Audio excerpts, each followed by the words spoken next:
கேள்வி ஒன்றாக இருந்தாலும் பதில் எப்படியா இருக்கும், ஆளுக்கு ஏற்ற மாதிரி மாறுபடும். நேரில் வந்துட்டா என்ன பண்ணிடலாம், எல்லா கேள்வியும் கேட்டு தெளிவாக, அதுக்கு தான் சத் சங்கம். என்னுடைய நோக்கம் எல்லாம் மனிதர்கள் எல்லாம் மகிழ்ச்சியாக இருக்கணும், அவ்வளோதான். பிரச்சனைக்கான தீர்வு பயிற்சி செய்யும்போது கிடைக்காது. அப்படி கிடைக்கணும்னா நீங்கள் பயிற்சி பண்ணல, பயிற்சின்ற பேரில் ஏதோ பண்ணுறீங்க. எந்த பிரச்சனைக்குமே சாதாரணமாக தீர்வு இல்லாத ஒரு பிரச்சனை இல்லவே இல்லை. ரொம்ப ரொம்ப பிரச்சனை வந்ததுன்னா பிரச்சனை வேணான்னு விட்டுடலாம், ஒன்றும் பெரிய கஷ்டம்லாம் கிடையாது. பிரச்சனைன்னு ஒன்று வந்ததுன்னா பிரச்சனை வானான்னு விட முடியும். ஐயா தலைவலி நான் எப்படி விட முடியும் அப்படின்னா விட முடியும். தலையை மறந்துட்டு காலில் கவனம் வைங்க, இல்லை கையில் கவனம் வைங்க, வேற எங்கன்னா கவனம் வச்சு பாருங்க. தலை இல்லைன்னு நீங்கள் இல்லை, தலை இருக்குதுன்னு நன்றி சொல்லுங்க. தலை வலியுதுன்னாவே தலை இருக்குதுன்னா தானே வலியுது, நன்றி சொல்லி பாருங்க. அப்போ பிரச்சனை இருக்குதுன்றதுனாலேயே நான் இருக்கிறேன். துன்பம் உனக்கிலே ஒரு புத்தகம் எழுதிக்கிறேன், அதில் சொல்லியிருப்பேன்.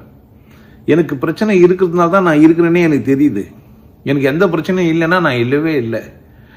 என்னன்னா நமக்கு தெரியவே இல்லை. நான் ஒரு பிரச்சனையோடு இருக்கிறேன், சுவாசிக்கலாம் செத்துருவேன். சுவாசிக்கிறது ஒரு பிரச்சனை, பழகிறதுனால எனக்கு பிரச்சனை இல்லைன்னு நினச்சிக்கிறேன். சுவாசிக்கிறது ஒரு பெரிய பிரச்சனை. கடவுள் அதை எடுத்து வச்சுட்டுக்கிறான், தானாக சுவாசிச்சுனுக்குது நினச்சினுக்கிறோம். கிடையவே கிடையாது. மூக்கடைப்பு வந்தால் தெரியும் சுவாசிக்கிறது எவ்வளோ பெரிய பிரச்சனைன்ட்டு. பணியில் போனீங்கன்னா தெரியும் சுவாசிக்கிறது எவ்வளோ பெரிய பிரச்சனைன்ட்டு. கஷ்டப்பட்டீங்கன்னா தெரியும். அப்போ சுவாசிக்கிறது ஏன் பிரச்சனையாக இல்லைன்னா தொடர்ந்து செய்யறதுனால அது பிரச்சனை இல்லைன்னு நினச்சிக்கிறேன் நான். அதுவே பிரச்சனை தான். கண் இமைக்கிறது, காதில் சத்தம் கேட்கறது, சாப்பிட்றது, சில பொருட்களை மெல்றது எல்லாமே பிரச்சனை தான். ஸோ எல்லாத்துக்கும் தீர்வு வச்சுக்கிறான். கடினமான பொருட்களை மெல்றதுக்கு பல்லு வச்சுக்கிறான், காட்சிகளை பார்க்கறதுக்கு பார்க்காம இருக்கிறதுக்கு இமை வச்சுக்கிறான், காதுகளை மூடிக்கலாம். இந்த மாதிரிலாம் நமக்கு எல்லாம் வச்சுக்கிறான். அப்போ பயிற்சி நான் இப்போ எதுக்கு தான் செய்கிறோம் அப்படின்னு கேட்டிங்கன்னா, மன தெளிவு ஏற்பட்டுச்சுனாக்கா எந்த பிரச்சனைக்கும் தீர்வு சொல்ல முடியும். ஸோ தெளிவு ஏற்படுறதுக்கு பயிற்சி. நீங்கள் இப்போ பக்திபூர்வமாக போய் கோயிலில் போய் பூஜை எல்லாம் பண்ணுறது, இல்லை காணிக்கை செலுத்துறது, இல்லை பிரார்த்தனை வைக்கிறது, இல்லை இறைவனிடத்தில் போய் கேட்டு பழகுனதுனால இப்போ என்னுடைய பயிற்சியை நீங்கள் அங்கே திரும்ப வச்சுக்கலாமான்னு பார்க்குறீங்க. உண்டியில் காசு போட்டாக்கா எனக்கு பிரச்சனை தீர்ந்துடும்.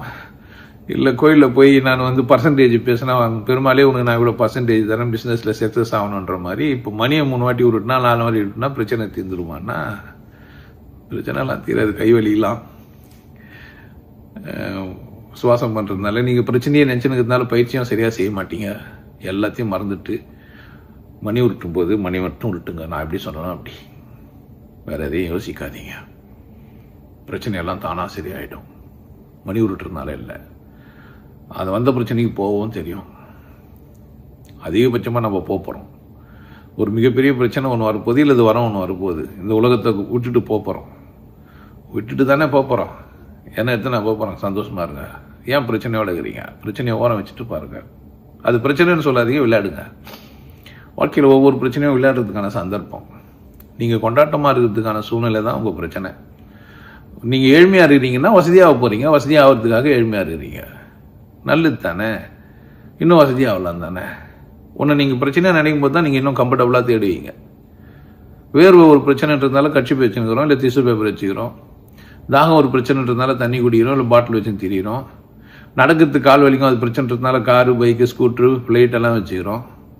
ஒரு பிரச்சனைக்கு இருக்கிறதுனால தான் நம்ம வாழ்கிறோம். ஒரு பிரச்சனை இல்லைன்னா வாழ்க்கைக்கு அர்த்தமே இல்லை.